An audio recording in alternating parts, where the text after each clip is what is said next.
All right, we're in. Uh, Man, this is the Amish messing with technology. Good Good morning, everybody. morning. I'm here with Elam again. Just me and Elam, having our coffee today. It's going to be funny. First off, let's talk about like the camera because Yeah, let me because tell you about this camera. I got a new phone and I'm not sure where the camera's at. Ooh, You better figure that shit out. You can't fly by on like technologically impaired forever. watch me. I'll turn you up. No, I'm just kidding. So, what are we going to talk about today, other than our random bullshit that gets us through the day? Well, so I don't know. Some people may have noticed that I've been having some craziness on my camera. Let me tell you, that's some technologically impaired bullshit. Because there's a wonderful setting in this program that's called green screen, and it was applying a different background, but the background didn't actually come through, and that's why it was doing that. You'd think after so many years of college, you'd know better.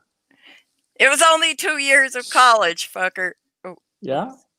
oops. It Oops. was only 2 years of college. Two, an associate's degree.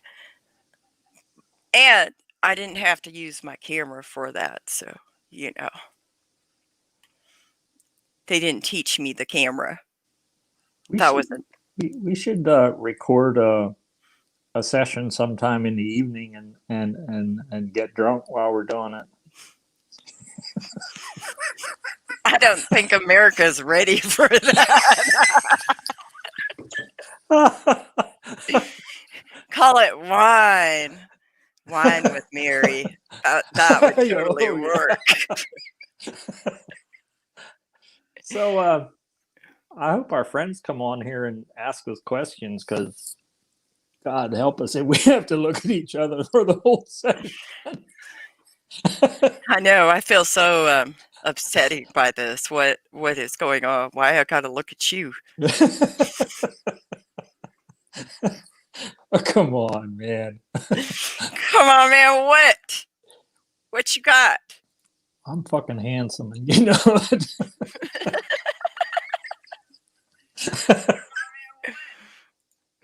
You believe in yourself. Got it. Well, at least that's not a really good Amish boy. What's wrong with you? Well, there's a reason I'm not, conforming anymore. You're supposed to be demütig. Yeah, well, Demut ist die schönste Tugend. I'm so Oh, glad. oh, and let's remember to translate that. Demut? What does demut translate to?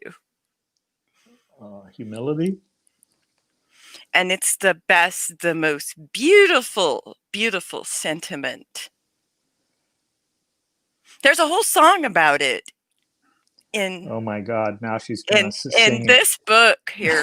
Here, let me show What? you this What? book. You kept that thing? Oh my God! You are a glutton for punishment. Look, you burned the damn you burned the damn covering. By the way, why don't you bring your tattoo up close to the camera? You never did that for the show. What, that one? Yeah, I show mean, it. I, Show it a I, I little bit. have to like, why you got to be so rude? All You right, wanted right. me to like contortion here? I Well, don't do enough yoga for this, but here, there. It's a burning covering. She burned her covering when she got out, and now she wants to sing Amish songs. Talk about no, Amish women aren't supposed to lead songs in church. that's a good point. You're on another level here today. What's wrong with you? I'm trying to be progressive. Oh my So what God. you're saying is in Lancaster, the Amish women can lead songs?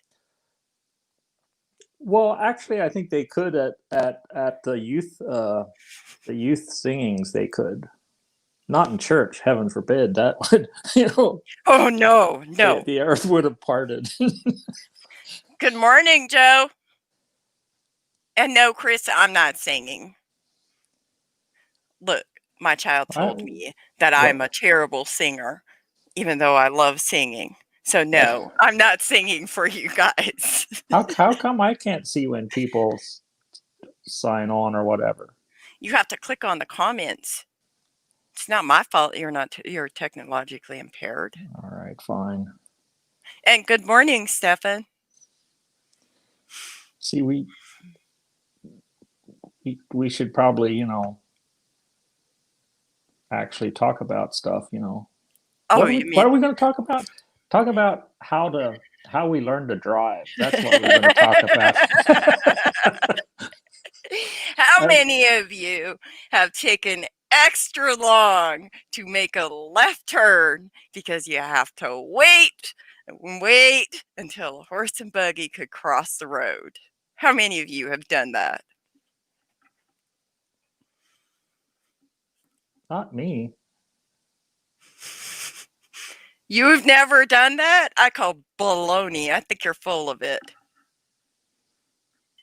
Oh, and Elam, you don't have enough faith to be able to see comments. You should probably up your faith a little bit in the Gutman, The which good man. translates to the good man.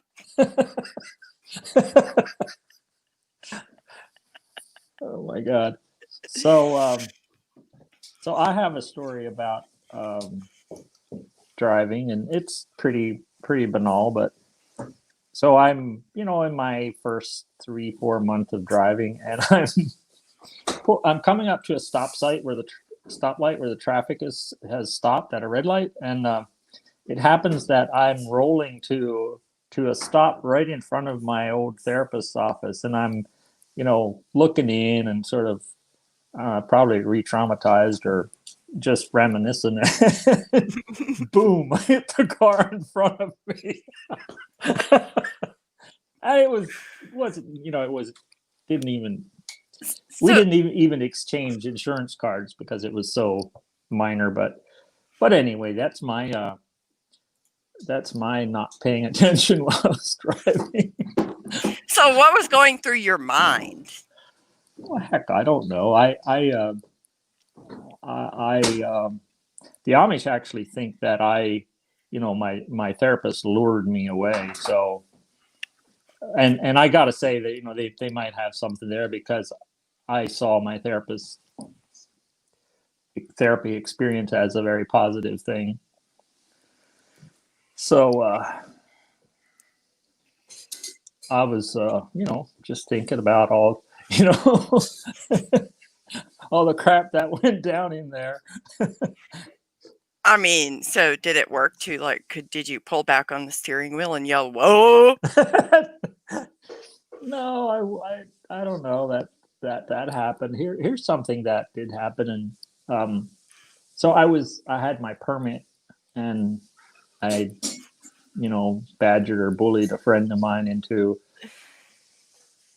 let me take his car for a drive, and it's a sunny afternoon, and it's it was must have been summer or whatever it was, and I'm passing an Amish buggy, and I don't know, intellectually grounded in my choice to become non-conforming. There's no question about it. I have no doubts. This is what I need to do. I'm completely relaxed and settled in that decision. But as I pass this buggy, I don't know if I looked in the rearview mirror, but I saw myself in my mind's eye from within the buggy, and just waves of shame just washed over me, like you know. I'm not gonna lie, that's actually happened to me too. And it's very complex because it's like you're seeing where you were, in a sense. At least I was seeing where I was and where I'm at. And when you escape the mental imprisonment of an environment and a culture that has held you hostage, that has given you no space to have any kind of autonomy or freedom of expression or education or even like um, the whole structure where there's like a lack of ability to make decisions for yourself. And when you finally escape that, sometimes you're ashamed of where you came from. I think that's pretty normal. Well, but my shame was different. My shame was I had this idea of identity that I wanted to be a good Amish person, and what I was ashamed of was that I was seeing myself from that place of having wanted to be a good Amish person.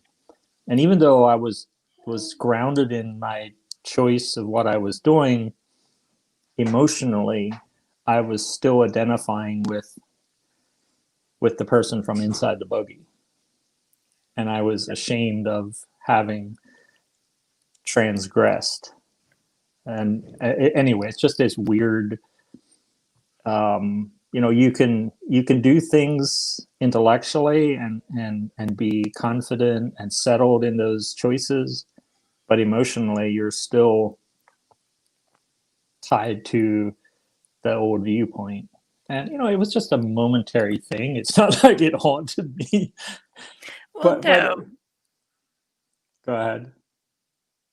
but like also like you have all this freedom and stuff, and you make these decisions that you know deep within you they're the right decision for you. But it's like everybody and everything that you have ever known is gone from you in a way. And it kind of places you in a position where sometimes you have moments where you really think about where you were and how much you tried to be a good Amish person. Because I don't think that anybody really tries to not be a good Amish person. Because I know I can, when you say trying to be a good Amish person, I tried, Elam. But it's not even, it's missing. For me, I would identify it as something like missing the idea that I could even be a good Amish person. The idea that I could have this community to support me versus what they did. That idea, there's no hope that we're really going to ever have that. And for me, that's like kind of like the hope was killed. I think part of my connection at that moment was I remember traveling on a beautiful Sunday afternoon with my brother and his wife, and I was probably 15. I don't know where we were going or what the situation was that I was traveling with them, but um, some young you know Amish kids in a car passed us, and they had a loud muffler, they roared around us, and my my sister-in-law, I guess it would be my brother's wife, said she just sort of somewhat lightheartedly, but still, but seriously, said to me, um, "Don't ever do that to me," as they went, roaring around us. Oh, wow. And I sincerely, I think I liked her and I wanted to please her, but I,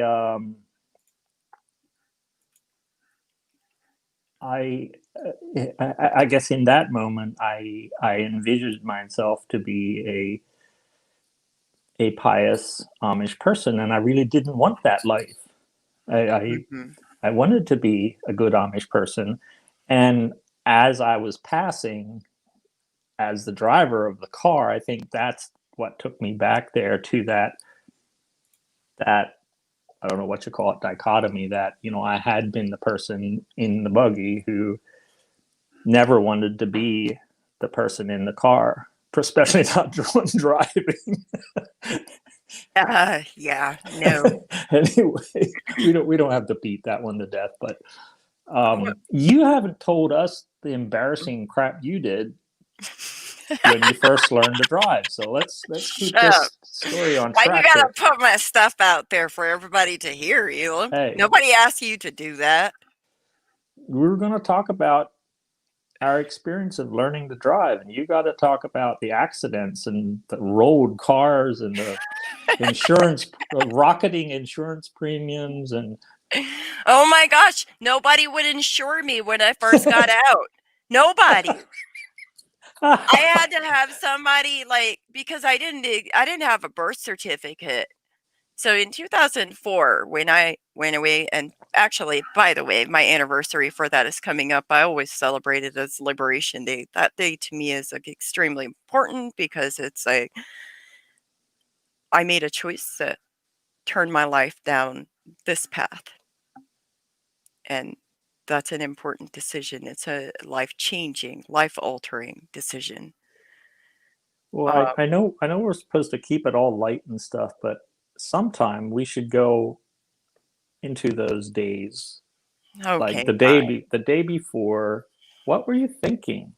Did you have the confidence that you're going to do it? Was it like a, oh shit, I'm going to Oh, I do it? knew a week before that I was going to do it.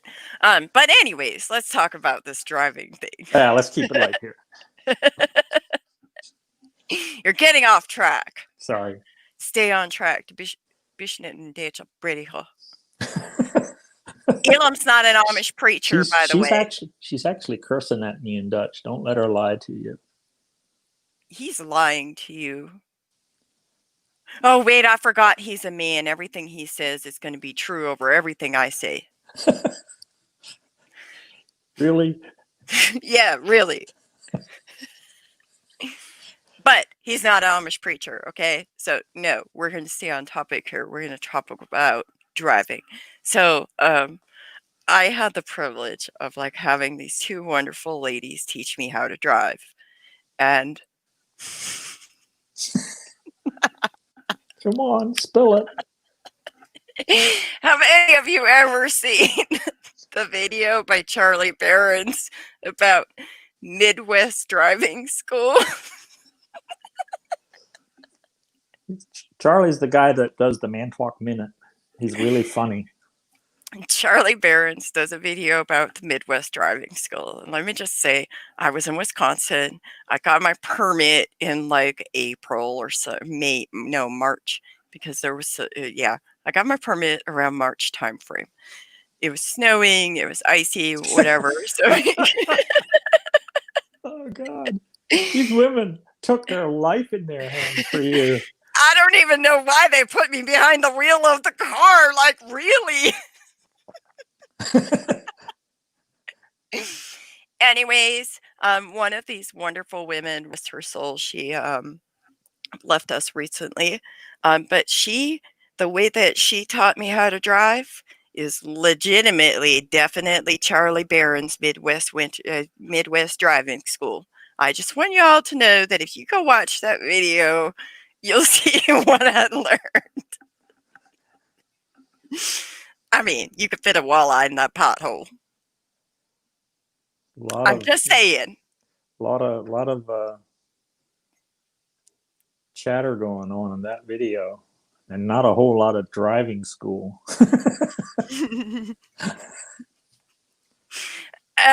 No, That's but it. That. there's a certain way that you have to drive in the Midwest. You're courteous. Come on, you know? And when you do the winter wave, it's two fingers like this. It's not two fingers like what is his Like name?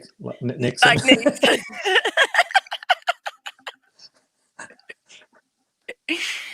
So anyway, so eventually I did get a driver's license, and like I did have a moment where I actually rear-ended somebody. It was very minimal. We actually didn't like it left like a scratch on the bumper, and like it wasn't a big deal, but it was really shook up. And part of the background of what happened with that is I had just like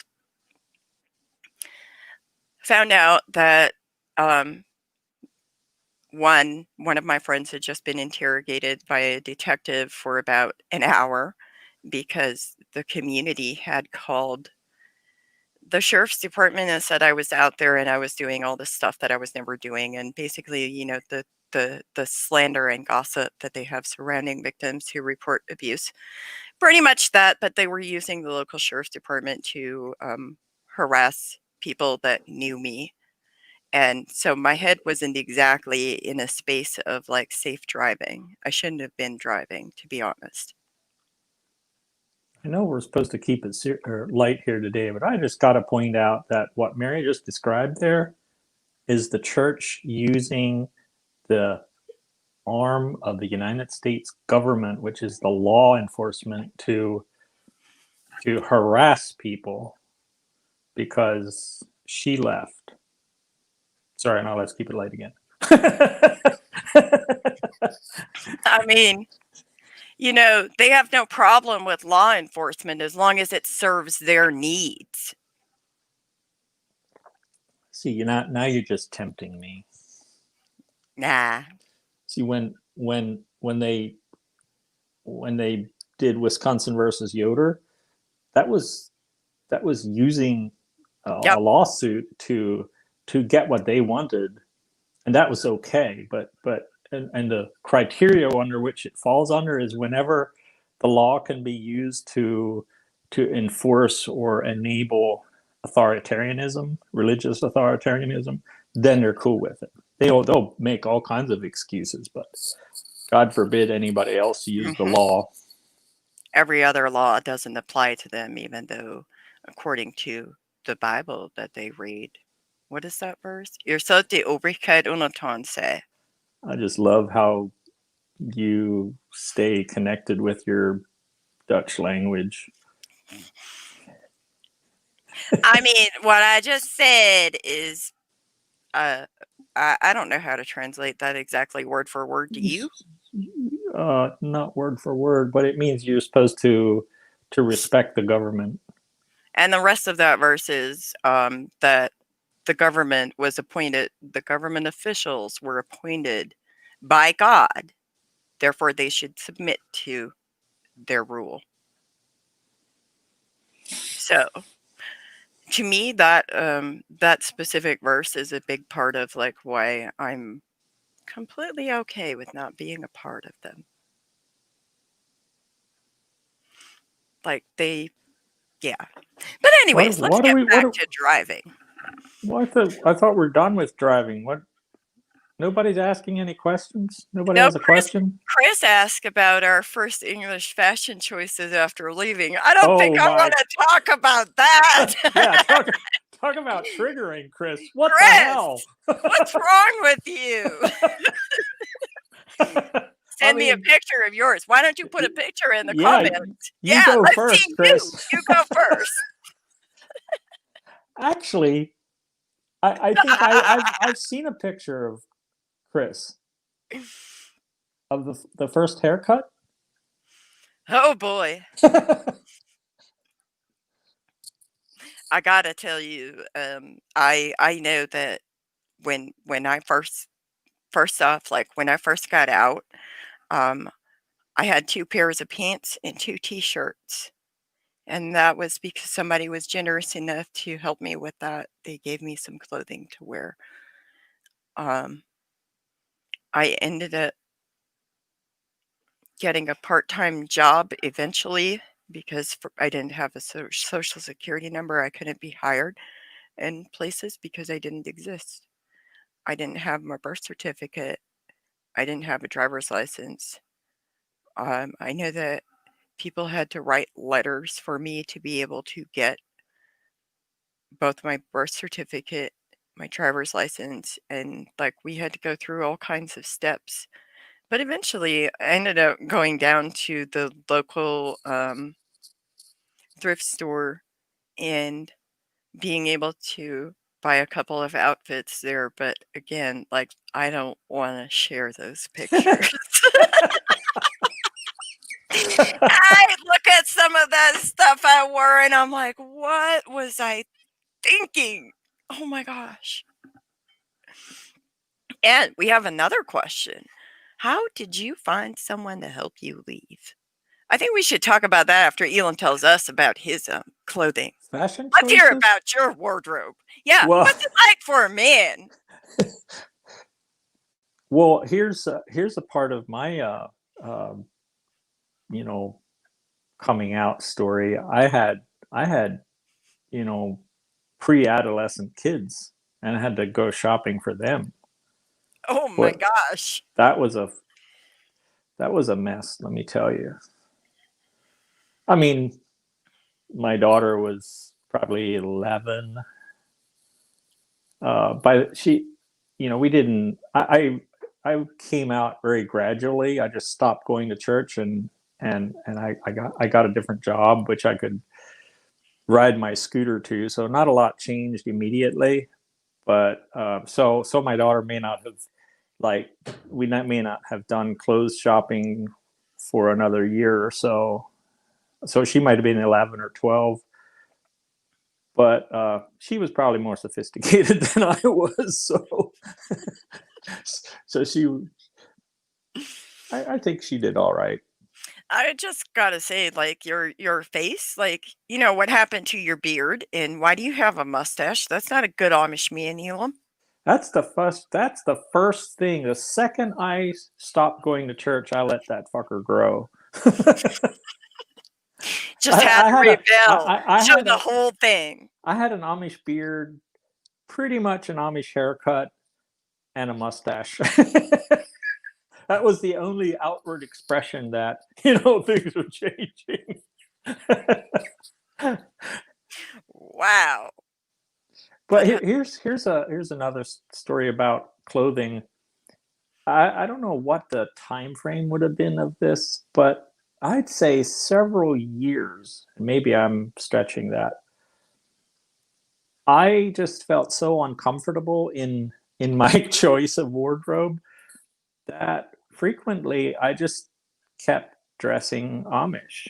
I just wore my good Amish pants and a shirt and suspenders, and I just felt so uncomfortable, and I was like, "Fuck it." And that, of course, eventually fell by the wayside, and then the horrible fashion choices came into play, nonetheless. But that was part of my story. Is I was just, I don't know, it's just so much change was happening, and I really felt uncomfortable in my own skin in these other clothes. And of course, then there was also a point where I felt uncomfortable in Amish clothes because what did Chris say?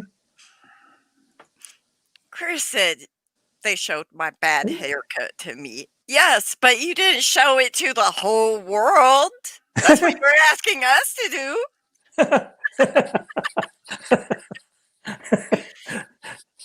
Furthermore, that wasn't a bad haircut.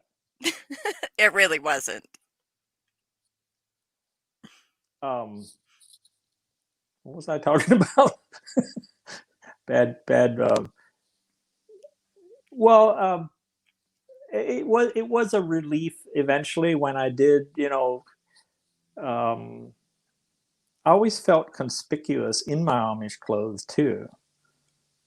So to just have a pair of jeans and a t-shirt felt so nice that I'm not being, you Confined. know, well, no, I saw it as if I was in Amish clothes, I was representing something, which I then wasn't really cool with anymore. And so to just not be carrying that image was a big relief. But that was my experience. What was your experience, Mary? How do you feel in non-Amish clothes? Uh, well, there's really a level of uncomfortableness that comes with it. I think that we should answer the question from Stefan and talk about how we found somebody to help us leave. Because for me, somebody helped me. I don't know about you. I don't know. Really uncomfortable for in a while. in the clothes, yeah. Yeah, for a while. I still have a really weird conservative, not conservative, depends on the day. I don't know. Like, I dress the way that I dress, and it is what it is. Like, today, you're seeing me in this shirt, and that's what I'm wearing today.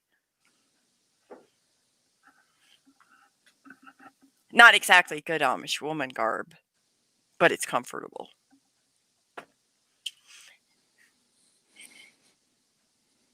What? We should talk about Stefan's question. I'm coming to it. It takes me a while, my Amish Because you're so. experience my Amish experience taught me to think a little bit before I open my claptrap. So don't push me. Don't rush me. Hey, Hey, Elam, what? What? Plus, I'm giving fine. you the opportunity to I'll talk go about. first. I'll tell you about this. So this is what happened in 2003. I started. First off, I had reached out to a non-Amish man that drove around the Amish people, and I was talking about bad things happened to me. Da da da da da. And this man went behind the Amish people's back and reached out to a crisis intervention center for abuse, made me appointments, and took me to fucking therapy to see a therapist that was licensed outside of the Amish community, outside of the Plain community, not like Rest Haven or Whispering Hope or, any of those other facilities, etc. None of that. An actual licensed crisis intervention center that was So for abuse victims. I started seeing a therapist, let and me the get a therapist. question in, for God's sakes. So I know we're supposed to keep it light here, but how did you get away? Like, what did you tell your family or your parents when you went with this person to see a therapist? I told them if they didn't let me go to therapy, I would run away from the Amish. Wow, you're fucking thrown down, aren't you? And anyways, so the therapist recommended for me to attend an abuse women's group. And I went to an abuse women's group for a while. And that is where I met the lady that helped me get away from the community, because her background eerily, even though she was a former Mennonite church member, her background was eerily similar in the way that the church condoned the abuse, in a way that, like, just as we all know, like the plain people in churches like this, like they all do it pretty much the same way.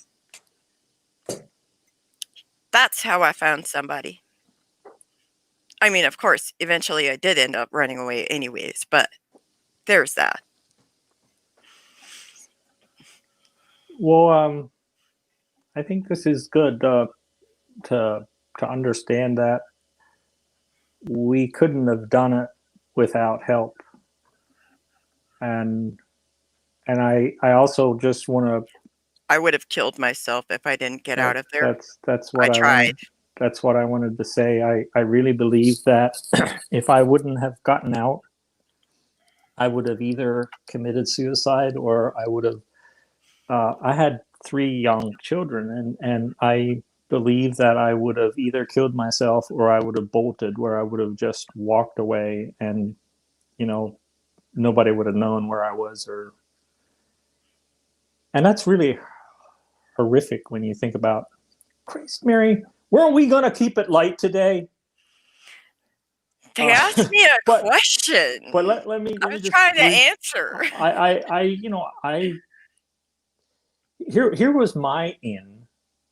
When I was a child, my fucking parents sent me to a psychiatrist just because I was precocious, and they had no. I was not mentally disturbed or mentally ill in any fucking way, shape, or form. But they sent me to a psychiatrist to subdue me. and and what happened is then years later, once I wasn't seeing anybody anymore, mental health professionals, I was comfortable seeking out, and the form it took was marriage counseling, and um, so I ended up reaching out to mental health professionals through that, but then ended up in a men's group, and it was that kind of familiarity with openly talking about our life issues that enabled me to be grounded enough in myself to make those decisions. It's Yeah. it's it's just horrific. This The thing of it is, it's a class issue. For example, when I made the decision to leave, we had my then wife had a serious chronic health issue, and we were uh, just sort of scraping paycheck to paycheck. I'd asked the church for help. They refused to help financially. So my point is, we didn't have money. We couldn't just, we got kicked out of our house because I wasn't going to church anymore. We had to look for another property to rent. Boy, this is like veering off the rails. Why you gotta be so serious? But let me ask you this. So not only did you lose like the support of the community, your housing, your livelihood, all of that, but like did it affect your family? Because the sins of the children rest upon the parents and the sins of the parents rest upon the children. Yeah, That applied. my daughter was like 10 years old, and she was a little socialite, and she was making friends with these very popular girls, and it freaking broke her heart when I said I'm leaving, because she instinctively knew this is gonna wreck her social life, and she cried. Anyway, sorry. Fuck you. Who thought we were going to keep it light today? But we had all this help, and I think the point I want to make about that is that uh, what what our goals are is to create the kind of institutions that create resources for people who want to leave, so Right. that, because it's truly this kind of barbaric situation where if you want to leave, you're so unprepared, and unless there's help there. And one of the things is, the help that usually is there is these evangelical Christians who, I got to say, in some ways they are good help, um, but it's very complicated. They're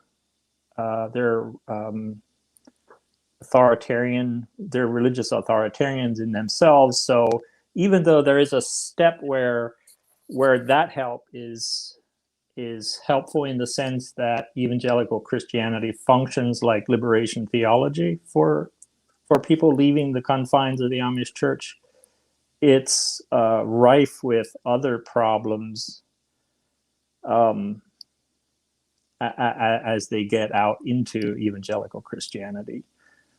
But see if I can get on track again with how I got out.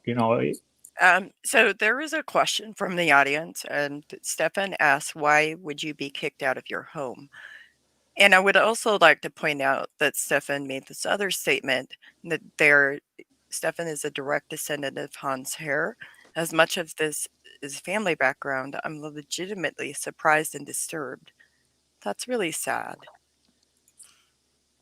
And there's a Matthias Miller asks saying, "You look familiar. Do you know who he is?" Oops. He just has that Amish face. Is that it? I don't know. um, I have no idea.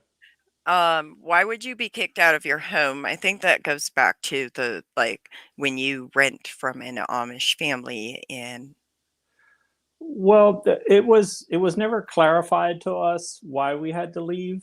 Um, but beyond us having to leave the home that we were renting, the Amish people wouldn't rent to us either. So there was nowhere to go, and the problem with that was that my then wife was choosing to stay Hmm. compliant, so she needed a horse and buggy. So we, the infrastructure of housing is that only the Amish people have room for a horse and buggy. And so we were screwed. I mean, we could have rented from some sort of gentleman farmer situation, but the prices for the rent prices were way out of our reach. And what ended up happening is these old order Mennonites who were in the neighborhood where I grew up, uh, didn't have these theological restrictions to renting to us, and that's where we went. And it was sort of a godsend for us in terms of giving us this space to slowly transition, allowing Leah to have a horse, my wife Leah to have a horse and buggy, and just that was Yeah. um, but the point that I wanted to make about how it's a class issue, we had all these hurdles, and they were frequently they were financial hurdles. I lost my job because I couldn't stay working for my boss who was Amish, and that's not always the case. There's quite a few compliant Amish people that relinquish their compliant status, but they have successful businesses that aren't dependent on Amish people, and so they can just say "fuck you" to the church, and almost nothing changes. They own their own home. They have a business that's not dependent on the Amish people, and almost nothing changes. They're just like, "Yippee, here we go." But Hmm. for us, it was this grueling experience of, and I didn't have a car. I only had, I didn't even have a high school diploma. So my ability to get a job was really restricted because, I literally could only go somewhere where the public transportation would take me, or I could get to on a scooter.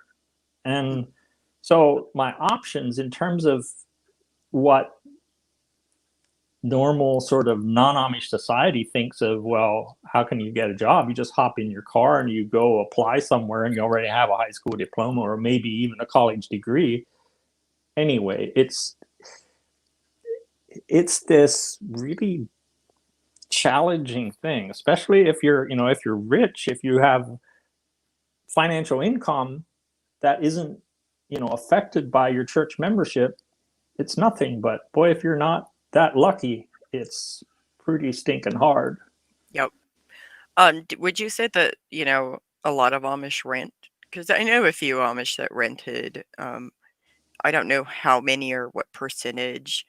I see that we have a bunch of comments on all this stuff. So one of the questions is this: how many rent compared to actually own their home? Well, that's another thing that there is no public housing per se.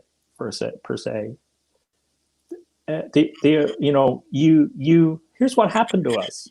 The first place my then wife and I rented was a farmhouse that was owned by an old order Mennonite guy, and it was great living there. Except once this guy's son married and wanted the house, we had to go. About 3 years time. The next house we went to, again, there's it's just, if you're renting as an Amish person, you're just at the whim of whatever property or house happens to be open, and you get booted out as soon as that owner's family wants it. and so there's this amazing instability sort of baked into the system, and I just want to talk a little bit about that. Take for example a young couple. You have to have this infrastructure of a house, a barn, a meadow, a horse, and a carriage, which are practically useless to you in terms of transportation, but you have to have them. So it's an expense. So if you're poor, you lay out this enormous expense. You either have to sort of pay for it in instability because you're only borrowing it till the owner's family needs it, and if you compare that, say, to a young Quaker couple, they're allowed to live in the city or in a small apartment. They can use, say, a used car from that they got from family, and maybe they can use public transportation partially. Their actual expenses are just a fraction of what a young uh, Amish couple is expected to somehow.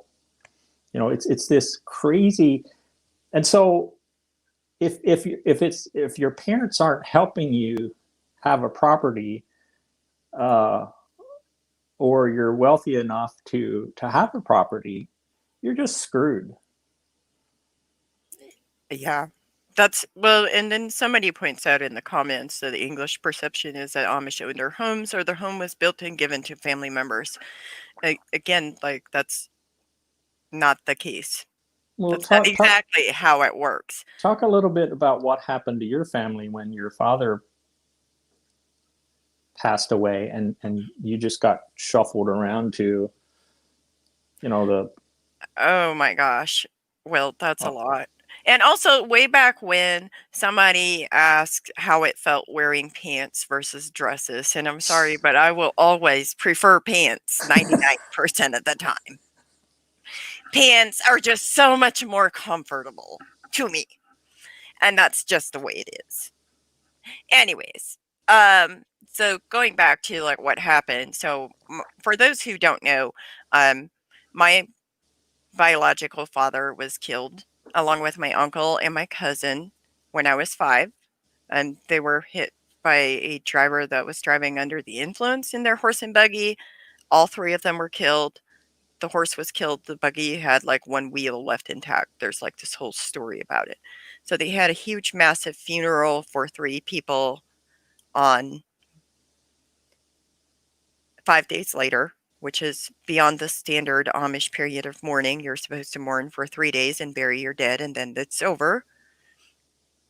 And that's what God has wanted, and you should, apply to that. But what happened is they ended up having they had an auction. They sold off the entire property, the leather shop that we had, and then they had us go live in a house on my paternal grandparents' property. So we lived there for a while, and then they had us go live in another house in a different community on my maternal grandfather's property. So we lived in the Doherty house for a while. Then they built another house, and then we lived in that house. But like it was like one of those things. They built this house. There were 9 children living in this house with a widowed mother, and there was literally an attic that had like no rooms. There was 1 bedroom in this entire house. Why would you do that to somebody? wow. So then they ended up having us move to this other property in the same community, and we lived in this old brick building. There were 4 bedrooms upstairs in this house, which was better, but still like not exactly. I mean, when you think about it, so that's that's a lot of kids to put in a 4-bedroom house. Anyways, that house burned down. They built a new house, Were you fucking and playing with matches, Mary? no, that wasn't me. That was my brother. And Sorry. let's talk about this. The church assigned men over the money they gave to my egg donor because a woman cannot possibly manage money. And so She had put a polyurethane finish on the furniture in the living room, and I had a little brother that didn't feel very well, and so he was laying on the cot in the living room, but all the furniture had this polyurethane stain on it that wasn't exactly like dry, so it was flammable.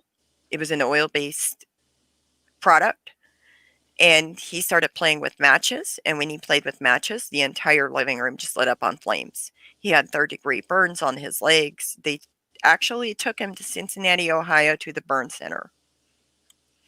Um, so what they did then is they shuffled us kids out to different families until they built us a new house a couple months later. So then they built this new house again, 4 bedrooms, because, you know, that's all you need for that amount of kids. Um, at this point in time, like, we literally went through a period of where we didn't actually have good food to eat. I mean, like, to this day, I will never willingly partake in any freaking riddle soup.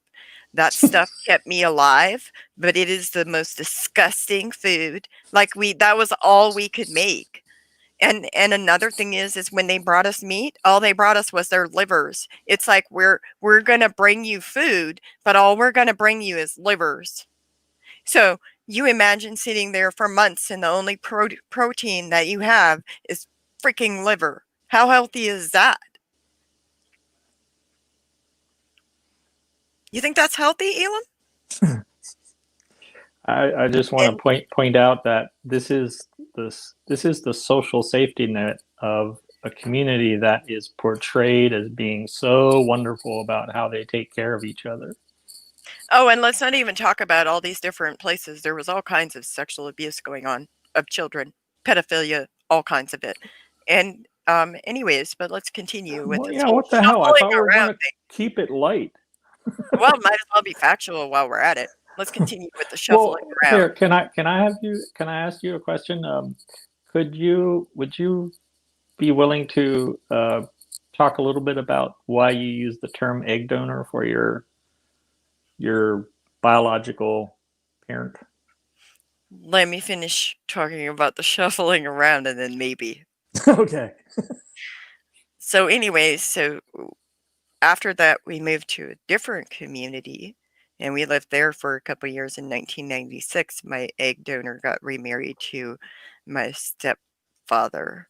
And then we moved to Wisconsin, where we lived in Cashton. And then they sold that farm. And then we moved to Chaseburg, which is where I got out. So this is about 4, 5, 6 different moves in What? what 12-year period.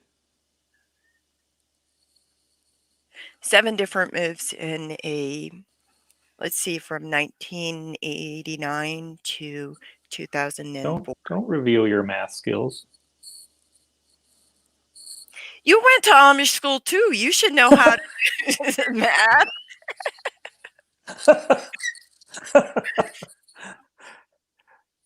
Cripes, it's like almost an hour already. Yeah, I mean, I'm just saying, you went to Amish school too. You should know how to do math. All right, So, if they sold off, what was that question? if they sold off your parents' property, why wasn't a home purchased for your family? What they did makes no sense. It's almost like they punish you for someone else's mistake. You know, we were mocked. Kids wouldn't play with us because we didn't have a dad. Kids were cruel to us. They would beat us. The last time a child actually bullied me in school, um, I'll never forget the school. But it ended up like it. Did you punch him, Mary? You know how we play ball? I accidentally threw my bat and it might have hit him in the balls. Oh my goodness! Don't mess But he with never Mary. bullied me again. It was an accident, I promise you. I really didn't mean to, it just happened.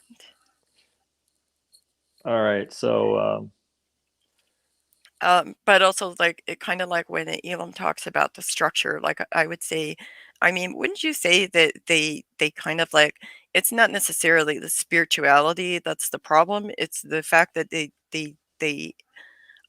put they put children in this place where they're um, um, messed up by religion, and it has some long term effects. Would you say that's true? Yeah, I think so. I mean, my experience was wildly different from yours in a lot of ways, but there's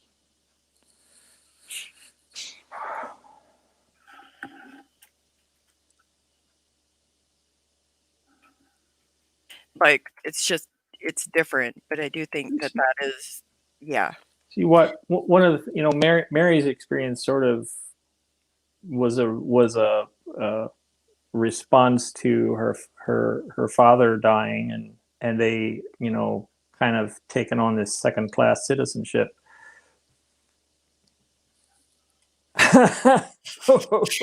Oh, boy.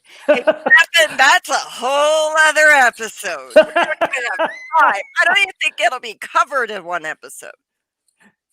So You you need to why are you asking us smart questions and dangerous questions? so um Oh, should you talk about what? somebody wrote me a personal thing. There's somebody who um was adopted. My parents told me if they would have known I was dark, they would not have adopted. What? That?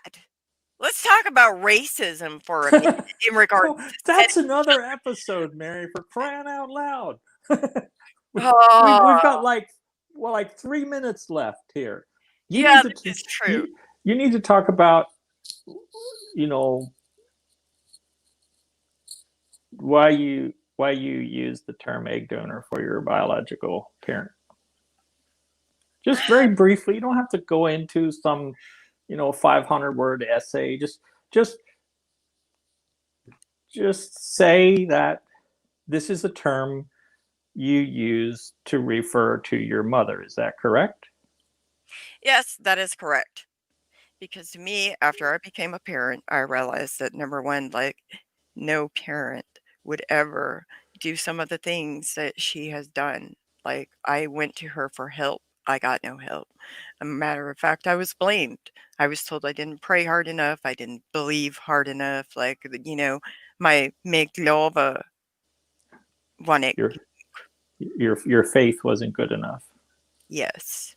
I just And wanted the audience to just understand what your reference is and why, and at least a brief right. explanation of what that's about. I really, really want to talk about the racism too. So let's finish up this episode and why don't we talk about racism next time? Okay, But let me that's a finish my whole egg donor thing. So the thing about my egg donor is I tried for many years to have some kind of like healthy relationship with her, even after I got out of that situation and after she like went to court. And my egg donor was charged with neglect and failure to aid a victim of a crime. Um, there was a realization that I had. She sent me this last traumatic letter. This is literally the last words from her is pretty much your rapist came to my house and they spent the holidays with me and it was so wonderful and it's so sad there's no hope for my soul and I love you. And I'm like, that's not love. Like when you condition your love based on whether or not your child believes this way or that way, or your child meets your expectations, that's not love. That is a very conditional way of manipulating your children to become what you want them to become and not allow them to have any form of autonomy or self-expression or even any form of happiness in what they want to do in the world. And that's when I had to cut it off, and I never spoke to her again because she's not really my mother. Can I just suggest we never attempt to have another session where we keep it light? What? Because it didn't work. I'm working on that. But thank you, Mary, for another another episode. Yeah. Let's not go long here like the Amish Brady Hall. We're Elam, really? We don't talk Yeah. like the Amish preachers. Yeah, but we're going over. Oh my, we gotta stop it. Okay, bye people. Thank you for listening.